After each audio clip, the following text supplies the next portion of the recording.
يا رب تم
صور مريض ليس أبو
dowlad goboleedka Hirshabeelle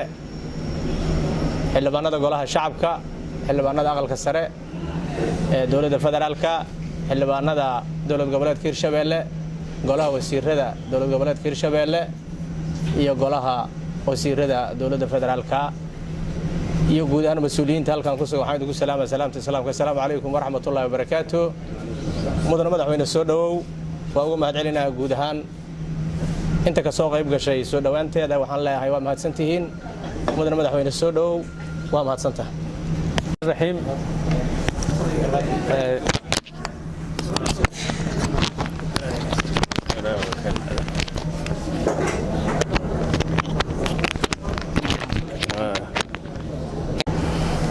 بسم الله الرحمن الرحيم مدحوين كحيانك دولة قبلات كهرشبيلة xildhibaanada iyo wasiirada labada gole oo halkan nagu soo dhaweeyay madaxda kale iyo mas'uuliyiinta waa salaamantiin assalaamu calaykum wa rahmatullaahi wa barakaatuh runtii aaday ii dhibaysaa inay caado noqotay kelimad kasto ayaantan la bilaabay in tacsiil lagu bilaabo waxay nuxurkii ka qaadaysaa tacsidii waxay baabi'inaysaa dareenkii bini aadamku uu qabay waxay ka dhigaysaa wax caadiya masiibo maalin walba dhacaysa haddana iyadoo ay saas tahay waxaan ku qasbannahay inaan ka tacsiyeyno dhibaato kastoo dhacdo oo shicibkeenna ku dhacdo waxaan aad uga tiiraayeysannahay aad uga xunnahay dhacdadii labaad oo ka dhacday magaalada xamar xaafadda hodan oo maanta dhacday qadarta ilaahay waaye wixii dhaca raaliyaan ku nahay laakiin mas'uuliyadda iyo culayskana saaran inaan iska waraysanno ayaa loo baahan yahay waxaa runtii la rabaa wax kastoo dhacaaho inkastoo dhicitaankoodu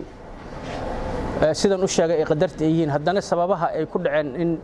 aad loo hoos galo inta hadda arrintaa uga baxo xildhibaanada sharafta leh iyo wasiirada iyo madaxda kale madaxweyne ku-xigeenka sidaad ka warqabtaan waxaan ka nimid aniga iyo wafdiga Hirshabeelle shirkii golaha iskaashiga dowlad goboleedyada oo ka dhacay magaalada Kismaayo shirkaas wuxuu dhacay waqti xasaasiya xaalad adagna wadanku ku jiro annaguna wax badan oo aan xeerinaynay oo aan u sabraynay oo aan lahayn waa ka soo fiicnaa doontaa bal tabara imaad doonta si kale ay noqon doontaa aan ka quusanay communique-ga aad aragteen waqtiga dheer oo qaatay waxa u sababaha weli inaan wax sii xeerinayno oo aan kelmad walba kelmaday ka jilcan tahay aan raadinayno dawladnimada aan u turayno mas'uuliyadda aan u turayno annagoo wixii jira haddana sheegayno arrimaha ugu muhiimsan oo meeshaas inkastoo communique-ga aad wada akhriseen arrimaha ugu muhiimsan waxay ahaayeen 3 arrimood arrinta koobaad waa arrinta amniga runtii dawlad goboleedyadu maadaama ay wadankii tuulooyinkii iyo deegaanadii ay mas'uul ka yihiin habeen walba iyo maalin walba ay nool yihiin dhibaatada shicibka waxay aad uga dayriyeen xaaladda amniga oo wadanku ku sugan yahay waxa aad looga deyriyay in tabarwa meesheeda laakiin istiraatiijiyad la isku og yahay oo waxaan haysta lagu wajahay inaysan jirin waxa qoys laga muujiyay in qayla dhan kasto aan sameeyno aanan jawaab laga celinayn waxa cabsi iyo walwalna gelisay ilaa bin aadamku inta aan dareen leenahay kale leeyihiin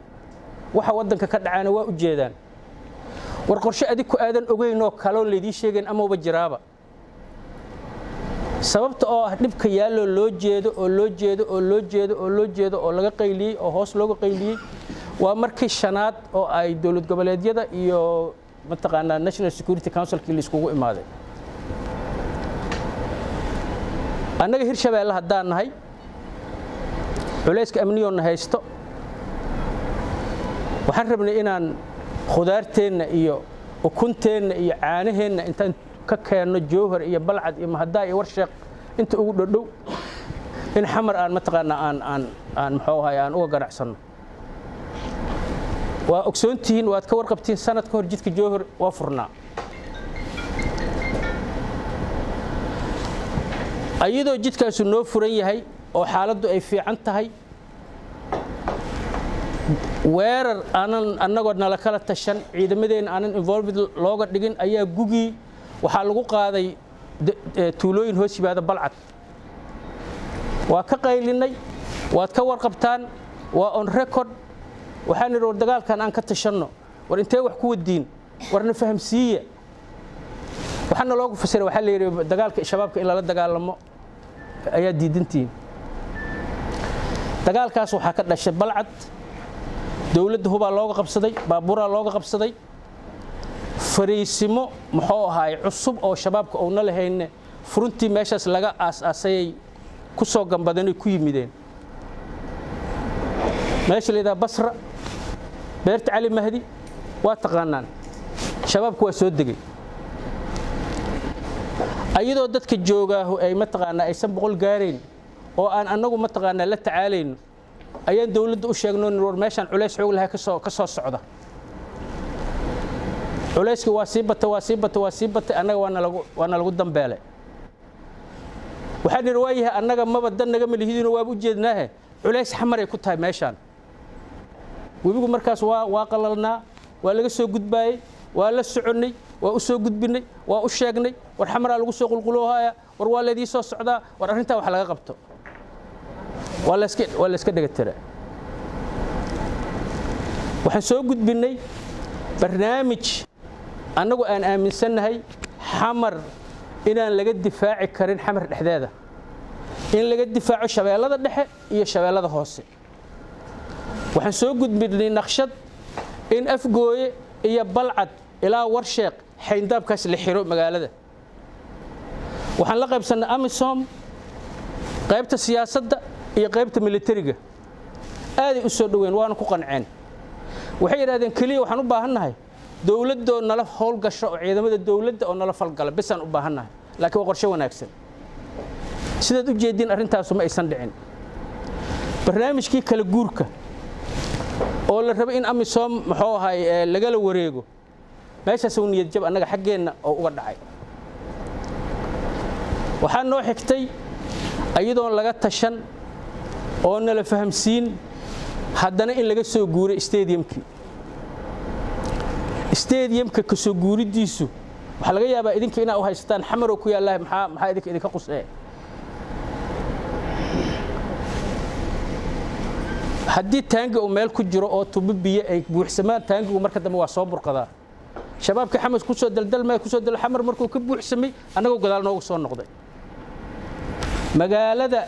jidka wadnaha la yiraahdo wixii ka koreeya dawladdu gacan ku mahayso waadna ogsoontiin magaalada qad cagaarana u yaal waxaan walwal ka qabnaa magaalada amnigeedu inuu gacanta ka bixi doono mardhow xoddaas dawladdu hadday haysane oo aysan ka falcelinayne waa mas'uuliyad darro haddaysan ogeyno waa mas'uuliyad darro ka sii daran waxa kaloo walwal aan ka qabnaa hay-adda niisa oo runtii lafdhabar u ahayd waa ogsoontihiin 6 bilood 8 bilood ka hor meeshii la qabsaday ciidamada u gurmada oo saacado gudahood ku soo afjaray waxay ahayd ciidamada niisa xudooday ahaayeen waa la kala diray booliiskiya lagu diray liir qaar waa laba mandate ciidan laba mandate kala la waayo isku tababar ma isku jeedo ma waa booliiskiina waa lagu fidnay kuwii ka soo harayna annaga naloo dirayna waa nagu dhibay deegaanadiina nagu dhibayaan balweyne nagu dhibayaan joohare nagu dhibayaan sababta niisa oo loogu talagalay inay wadanka sirdoonkiisa iyo amnigiisa ka shaqeyso ay boorsooyin lacaga intay qaado balweyne u geynayso oo joohar u geynayso oo maamulada fidnaynaysana ma gara karno amniga gacantow ka baxay walwal badan aan ka qabnaa xildhibaanada ilaahay ha idin dhowro wixii hadda ka bilaaba is ilaaliya waa hadal nin oday waayo oo weyn xaaladda magaaladu waa isbedeshay arintaas cid lala qaybsadaa ma jirto cid loo sheegaa ma jirto waa walwal annaga nahay arinta kale arintaas la xiriirtaa waxa waaye banaadir maamulka ka dhisan dawladdu waxay ku dhisan tahay isla xisaabtan maamul laga la xisaabtami karo oo dhibka jira ka hadli kara magaalada xamar kama dhisno qofkii laga la xisaabtami lahaa amnigaas wuxuu u cabsanaa jigadiisa u cabsanaa sida hadda aad arkayseen nin mataqaana gudoomiye degma ma aqaan aniga wax lagu maagayo oo la xiraal leeyahay sababtoo wuxuu ka sheegay xaaladda jirta xaaladda amniga xamar inay wax iska bedelaan hadii la rabo maqaamka dastuuriga oo xamar waa meesheeda waa in loo dhisaa maamul dadka accountable u ah oo la soo doorto oo dawladda ka madax bannaan maamul dawladdu gacanta ku hayso oo meeyarkeedu markuu madaxa kor u qaado madaxa lagu dhufanayo oo markuu yiraahdo war dhibkaana ay haysta leeyahay adiga waa war badatay meesha nabadgelyo waxba kama qaban karo arinta amniga concerns kaasaan ka muujinay maamuladuna concerns la mid ah ka muujiyeen arinta labaad oo muhiimadda ahayd oo shirka ka soo baxda waxay ahayd dastuurkii lagu heshiiyey oo federaalka aaminsanaa ku dhaqankiisii in laga leexday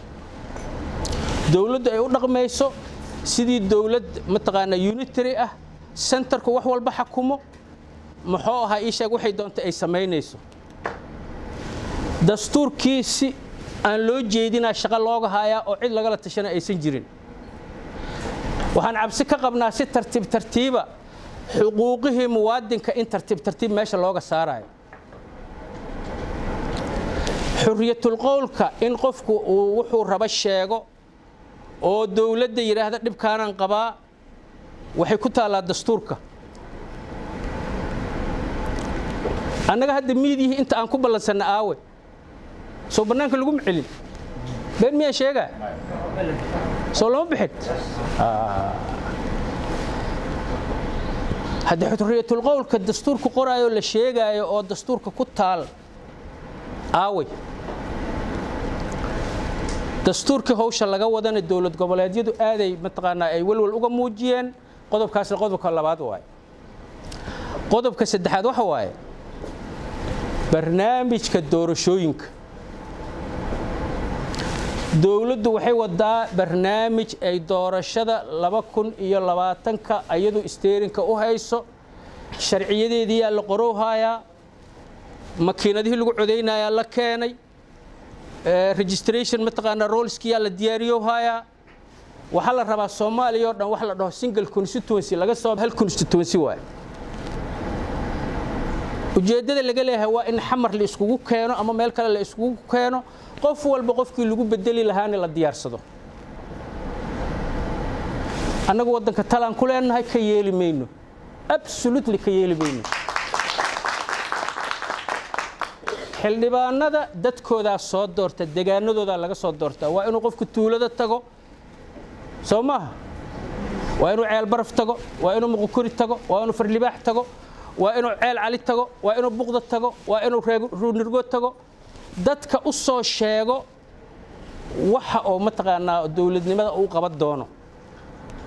nin xamar hotel ka degan oo siyaasad lagu la saaxibay in la yiraahdo single constituency xamara looga soo qoray waxaan aqbali karna maaha arrintaas maamul goboleedyadu waa ka qayliyeen wixii Hirshabeelle ah oo annaga noo gaara waxaan ka qabsan doonaa shir kale oo aan abaabulayno oo xildhibaanada iyo senatarada iyo cuqaasha iyo salaadiinta aan isugu imaan doono aan ka tashan doono xaaladda Hirshabeelle ku sugan tahay communiquega aad aragteen waxaa lagu soo saaray isku soo jiijiid ay shanta maamul goboleed la isku soo jiijiiday iyadoo laba maalin aysan ka soo wareegin dawladdu waxay bilowday inay culays soo saarto Hirshabeelle iyo Galmudug war shan maamul goboleedaha saxiixay maxaa Galmudug iyo Hirshabeelle maxaa ayaga gaar ahaan maxaa warmurtiyeedkan maxaa dhibahooy ayagu ka geysteen waxaa la yiraahdaa hadda ka hor Shabeella ilmihiisa geela ku is istaagay waa loo sheegay waxa la Shabeellow ilmahaadi geela ku istaagay geel ma hooyar waxa ku istaagay ari waay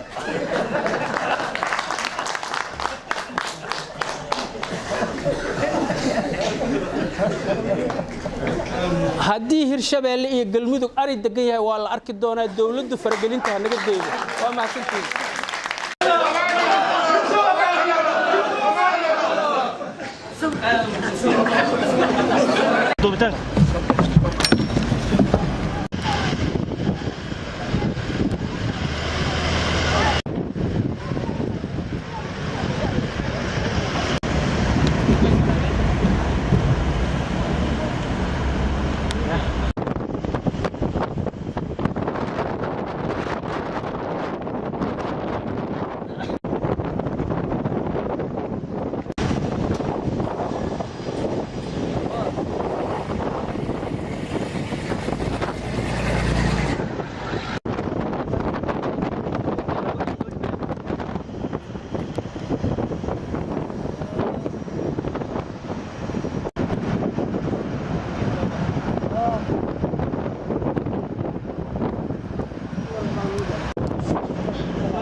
جمال وهنا